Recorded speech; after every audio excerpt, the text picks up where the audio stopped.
Hello everyone, Shrimati मोहरी देवी Tapadia girls college के YouTube channel पे आपका स्वागत है। आज हम केमिस्ट्री क्लास में जो टॉपिक आपके डिस्कस करने वाले हैं वो आपके है क्लासिफिकेशन ऑफ इलेक्ट्रोकेमिकल सेल। आज की जो इस वीडियो है इसमें अपन जो आपके इलेक्ट्रोकेमिकल सेल हैं उनके वर्गीकरण की अपन बात करेंगे। तो यहाँ पर अपन स्टार्ट करते हैं अपना वीडियो। तो यहाँ पर देखिए कि अपन बात करें कि भी आपका इलेक्ट्रोकेमिकल सेल, तो यहाँ पर क्या बताया गया है कि इलेक्ट्रोकेमिकल सेल एक तो होता क्या है कि जनरली अपन ये कहते हैं कि भी जो रासायनिक ऊर्जा को विद्युत ऊर्जा में बदलते हैं वो आपके इलेक्ट्रोकेमिकल सेल कहलाते हैं। ठीक है कि भी इलेक्ट्रोकेमिकल सेल के लिए अपन ये बता दिया।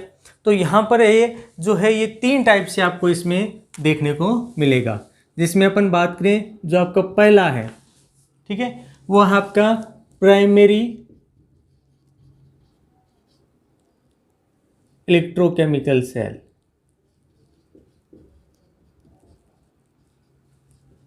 या अपन इसको प्राइमरी सेल भी बोल सकते हैं।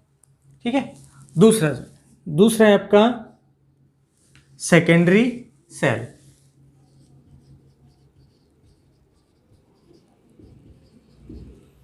और थर्ड इसके अंदर है आपका जो है फ्यूल सेल,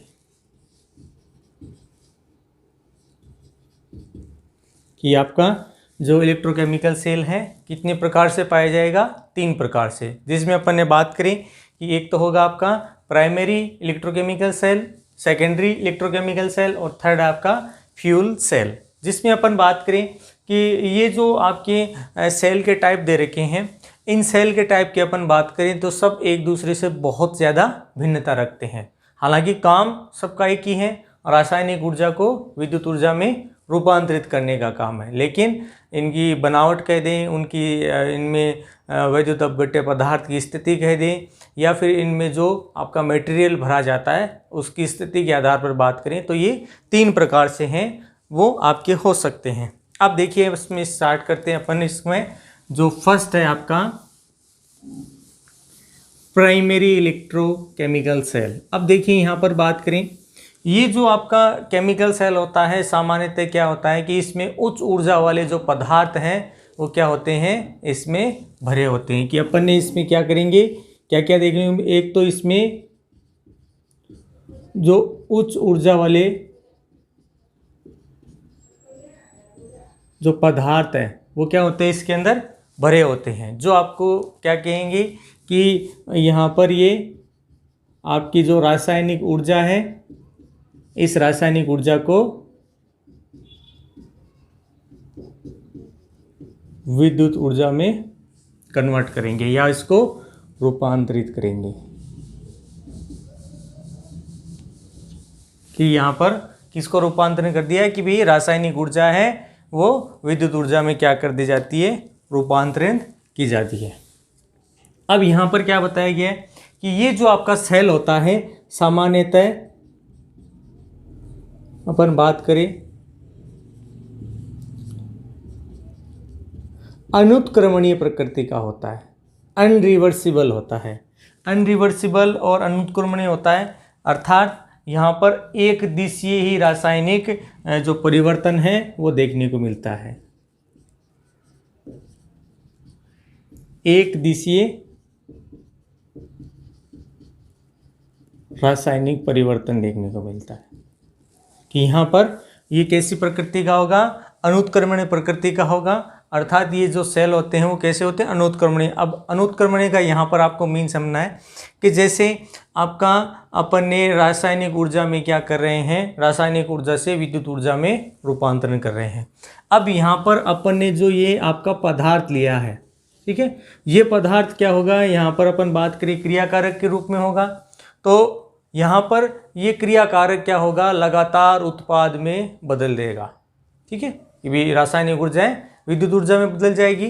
तो यहाँ पर एक निश्चित समय पश्चात, मतलब आपका जो पदार्थ है उसकी मात्रा, तो एक निश्चित मात्रा के बाद क्या होगा कि ये जो आपका रासायनिक पदार्थ है वो क्या होता है, पूर्ण रूप से समाप्त हो जाता है, यानी क्रियाकारक समाप्त हो जाता है। तो रासायनिक ऊर्जा है उसका विद्युत ऊर्जा में परिवर्तन होना भी बंद हो जाता है।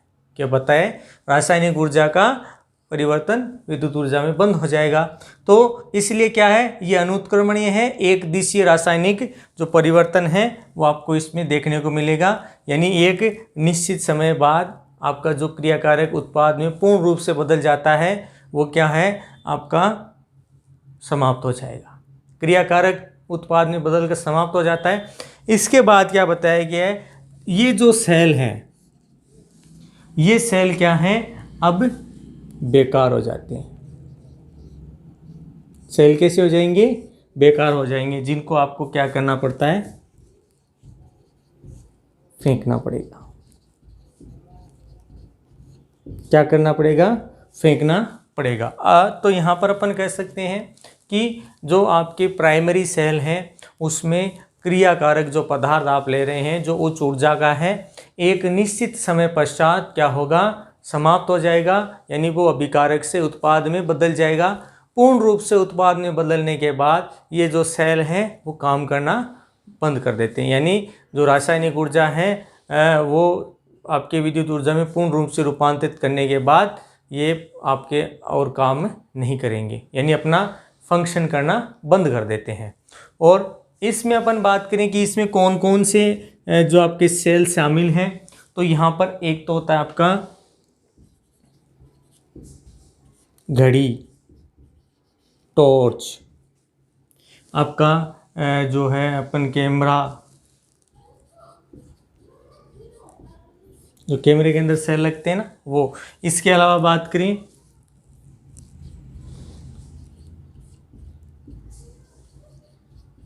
जिंक मरकरी सेल, और एक सेल और आपका दे रखा है लेक्लांसी सेल। कौन सा सेल है, लेक्लांसी सेल। देखिए अगर प्राइमरी सेल से रिलेटेड अगर कोई सवाल आएगा तो वो लेक्लांसी सेल के बारे में पूछेगा कि भाई ये क्या होता है, किस तरह से काम करता है और किस तरह से इसमें ये जो चीज़ है वो आपको देखने को मिलेगी।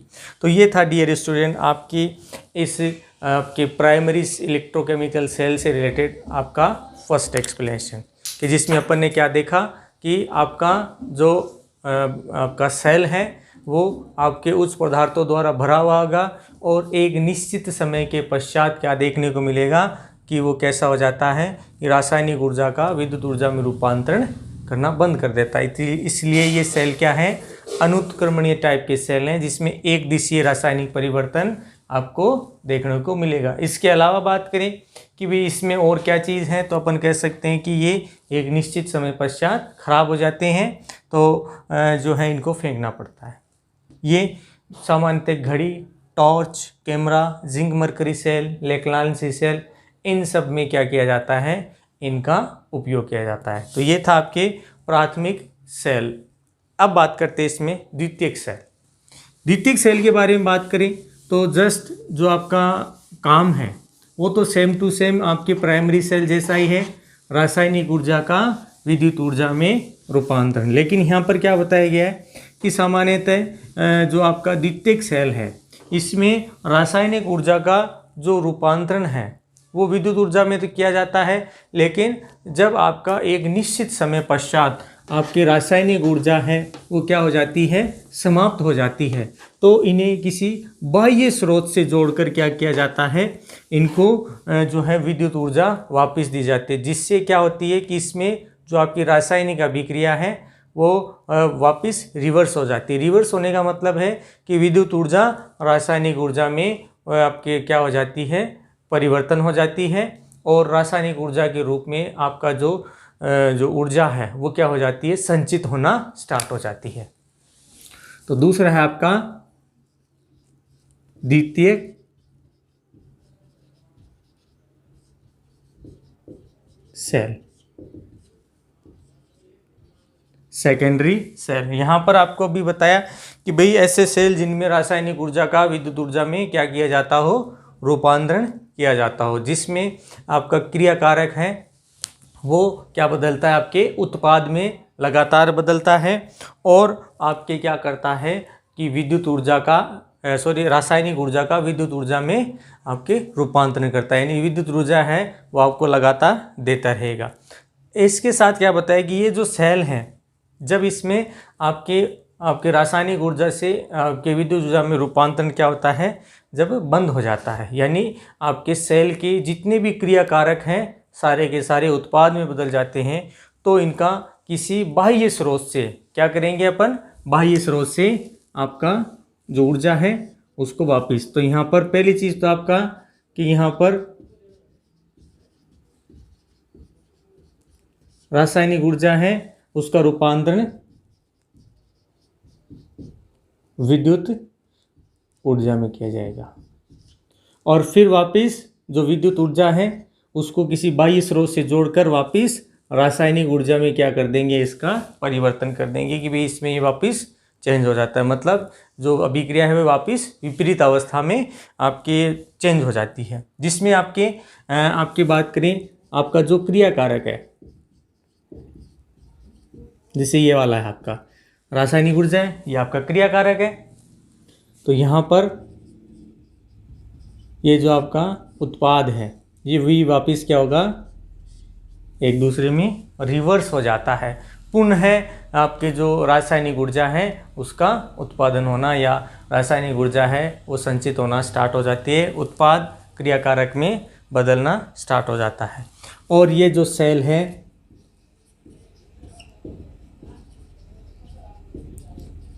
पुनः आवेशित हो जाता है। आपका सेल क्या होगा, पुनः आवेशित हो जाएगा, सेल इसमें चेंज हो जाएगा। तो ये अपन बात करें आपका द्वितीयक टाइप का सेल है। अब देखिए इसमें अपन बात करें कि ये जो सेल है, इस सेल का जो सबसे महत्वपूर्ण आपका एग्जाम्पल कहें तो सबसे मोस्ट इम्पोर्टेंट जो एग्जाम्पल इसका है वो किसका दिया जाता है, सीसा संचायक सेल।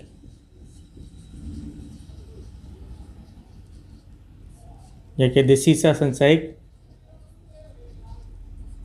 बैटरी का दे। इसके लिए क्या किया जाता है, ये आपके जो उपयोग है वो जो स्वचालित वाहन होते हैं, गाड़ी मोटर, उसमें इसका उपयोग किया जाता है कि बार बार इसमें बैटरी है उसको क्या किया जाता है, चार्ज किया जाता है। अब देखिए यहाँ पर सबसे पहले इस चीज़ को समझे कि बैटरी क्या होती है। देखिए सेल क्या होता है कि किसी रासायनिक ऊर्जा को विद्युत ऊर्जा में उत्पन्न करने की जो युक्ति है वो आपका क्या कहलाता है, एक सेल कहलाता है। अपन क्या कहेंगे कि आपका रासायनिक ऊर्जा है, इससे विद्युत ऊर्जा आपका उत्पादन हुआ और रूपांतरण कह दें, तो इसके द्वारा जो उत्पन्न है ये आपका क्या कहलाएगा, एक सेल कहलाएगा। ये क्या है आपका, एक सेल कहलाता है। लेकिन बैटरी के अंदर क्या बताया गया है कि जब इस तरह की बहुत सारी युक्तियां उनके एक श्रेणी में व्यवस्थित किया जाता है, मतलब उनको श्रेणी क्रम में जोड़ दिया जाता है। जब इनको बहुत सारी श्रेणी में आपका क्या किया जाता हो, इस तरह से आपके जो सेल है जोड़ दिए जाते हैं, तो यहाँ पर वो जो सिस्टम है वो क्या कहलाता है, आपका बैटरी कहलाता है। कि जब आपकी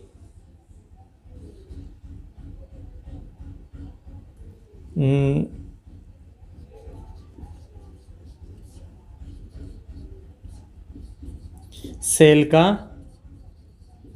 श्रेणीक्रम संयोजन किया जाए, कि जब बहुत सारे सेल क्या हों आपके एक साथ इसमें जोड़ दिए जाते हो, कि यहाँ पर आपको क्या है, बहुत सारे सेल अपन ने इसमें लगा दिए हैं। तो ये जो युक्ति है ये क्या करेगी, विद्युत धारा का उत्पादन करेगी, और विद्युत धारा के उत्पादन के फलस्वरूप इसमें ये क्या करेगी, बैटरी का काम करेगी। कि बहुत सारी जो सेल युक्तियाँ हैं वो क्या की गई हैं, इसमें जोड़ी गई हैं। अब इसके बाद बात करें कि भी इसमें कुछ और भी इसके लिए एग्जाम्पल की बात करें तो यहाँ पर जो एग्जाम्पल्स हैं उसमें कौन कौन से हैं, तो अपन बात करें, एक तो आपका एडिशन सेल, इसका भी इसी में उपयोग किया जाता है। इसके अलावा बात करें तो यहाँ पर आपका जो आपके निकल कैडमियम सेल है,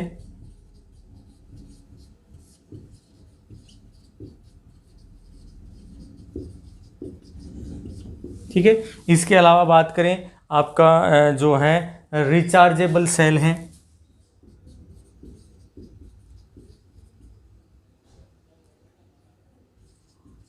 रिचार्जेबल सेल। तो ये सारी क्या है, सेल ऐसे हैं जिनको वापस रासायनिक ऊर्जा का विद्युत ऊर्जा में उत्पादन और विद्युत ऊर्जा का रासायनिक ऊर्जा में क्या किया जाता है, आपके उत्पादन किया जाता है। तो ये था आपके द्वितीयक सेल कि जिसमें अपन ने क्या किया कि आपके जो ऊर्जा है उसका रासायनिक ऊर्जा का विद्युत ऊर्जा में उत्पादन और विद्युत ऊर्जा का रासायनिक ऊर्जा में उत्पादन है वो देखा है। अब इसके बाद बात करते हैं आपका जो लास्ट फ्यूल सेल। देखिए ये अपन बात करें कि एग्ज़ाम के हिसाब से, तो एग्ज़ाम के हिसाब से कई बार है छोटी छोटी डेफिनेशन के रूप में यहाँ से आपका जो क्वेश्चन है वो बहुत बार पूछा गया है कि प्राथमिक सेल क्या होते हैं, द्वितीयक सेल क्या होते हैं, उदाहरण दे देते हैं और फिर पूछते हैं कि भाई किस टाइप के एग्जाम्पल हैं वो आपके हैं। तो अब बात करते हैं इसमें तीसरा है ईंधन सेल, इसको अपन फ्यूल सेल।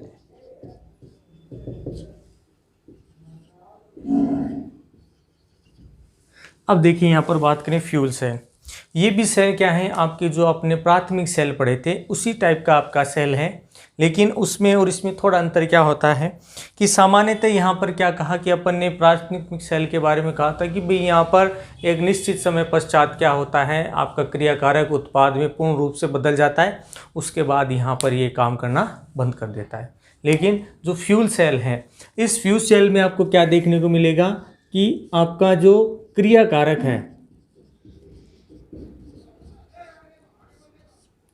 ये इतनी मात्रा का लिया जाता है कि ये कभी भी समाप्त नहीं होता।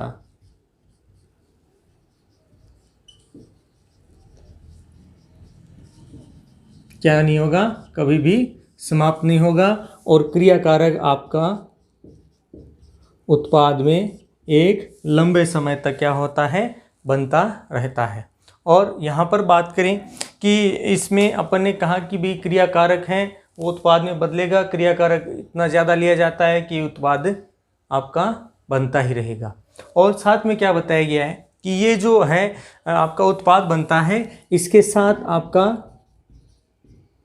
जो सह उत्पाद है वो भी इसमें क्या किया जाता है, बनाया जाता है। जैसे इसमें आपके वाटर मॉलिक्यूल बना दिया, आपके ऑक्सीजन बना दी, मतलब मेनली आपको यहाँ पर ये दो चीज़ देखने को मिलेगी। और बात करें तो सामान्यतः इसमें बात करें तो इनसे रिलेटेड जो सेल हैं ये अपने ईंधन सेल कहलाएंगे। और इनमें जो एग्जाम्पल है इसमें बात करें आपका कार्बन से रिलेटेड आपका कोई सेल होगा, हाइड्रोजन से रिलेटेड आपका कोई सेल होगा, या फिर कोई हाइड्रोकार्बन, कि इनसे बना ही क्या होगा, आपका ईंधन सेल होगा, जिसमें आपका जो क्रियाकारक है वो इतनी मात्रा का लिया जाता है वो कभी समाप्त ना हो, और फिर इसमें लगातार क्या होता है, रासायनिक ऊर्जा का विद्युत ऊर्जा में उत्पादन कर दिया जाता है।